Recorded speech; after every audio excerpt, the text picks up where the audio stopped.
Hello everyone, welcome back to Luke's TV Talk. We're going to go over some of the most recent TV episodes I've been watching. And for this video I'll be looking at Andor episode 5. But just before I get into that, I did a review for House of the Dragon episode 7, so if you're interested, go give that a watch. And make sure to like and subscribe to keep up to date with all future uploads. Okay, so let's get into the plot of Andor episode 5.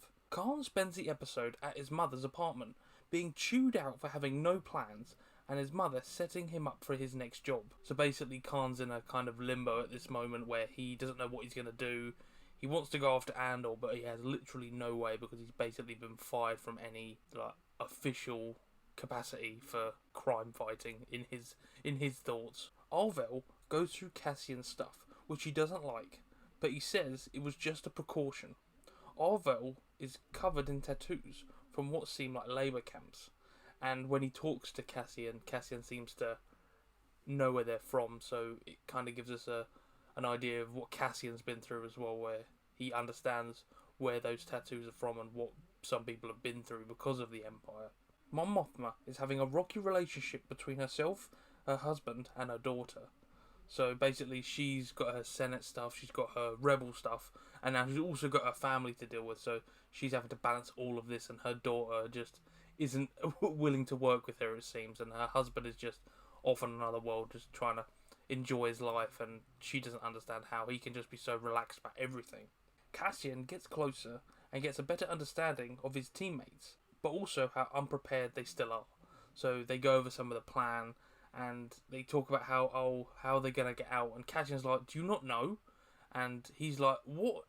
How are you even prepared yet? And he's like doubting whether they're even ready for it.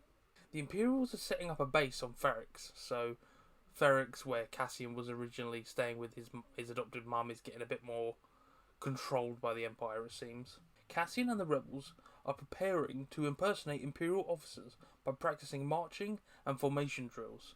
So they're obviously trying to prepare to sneak in, so they're going to have their uniforms and they've got to have their guns in the right position and formation, so they're getting ready to get in, get out, and steal all the stuff they need. It's clear, even though they are working together, nobody fully trusts anyone, especially Cassian, for joining so late. So everyone's still like side-eyeing him, and they're not fully like with him, but they're starting to get a better idea of who he is and what he stands for. The group set out towards the base, and Cassian learns their contact lost a loved one to the Empire, who lived on the planet. So basically this planet was overrun by the Empire for its resources, and the people that lived there, the natives, were basically pushed into working towns, and it seems like their contact, the Imperial officer, lost a loved one, and that's why he's helping them. Arvel grabs Cassian's crystal, calling him out. So basically he sees the blue crystal, he puts a knife to his throat and starts questioning, so what's this? Like, why are you doing this? Why are you really here? And then Cassian sets things straight by being upfront about being paid, and that just shocks the group because they just thought he's another person that's involved in the rebel activities, but no, he's technically a mercenary who's being paid for the work, and especially the more rebel focused people in the group, they're very surprised, and they're like, what?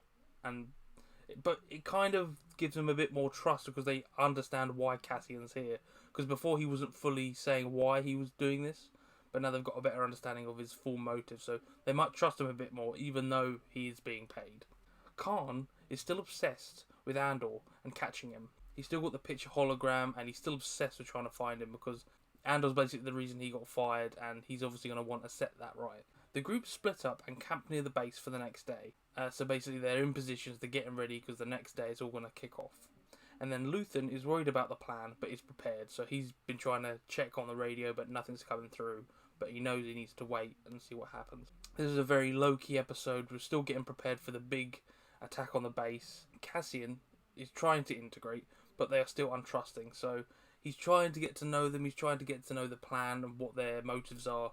But they're obviously still untrusting of him because he's very late to the game and he's only just joined the group, and they don't really understand his character as much. So they're trying to get a better understanding of what his motives are and why he's really here. We learn more and connect better with the group of the rebels, so we get to learn about how they got there, their reasons for hating the Empire, and it's cool to see this group of people that last episode we didn't really know or care about. We get to connect with them a bit more and see why they're doing what they're doing. They seem prepared, but things will obviously not be completely straightforward. So the plan is straightforward. They've set it out. They know what they're doing. But we've seen series, we've seen Star Wars before. Nothing ever goes right the first time. So something's obviously going to switch things up, and they're going to have to adapt on the fly. So it's going to be interesting to see how that changes the plan. Arvel seems to somewhat respect Cassian for being upfront about being paid. So obviously he was trying to figure out Cassian and what his real character is like. But then when he was upfront about saying, "Oh yeah, I'm being paid," I think he actually trusts him a bit more because he understands his full motives.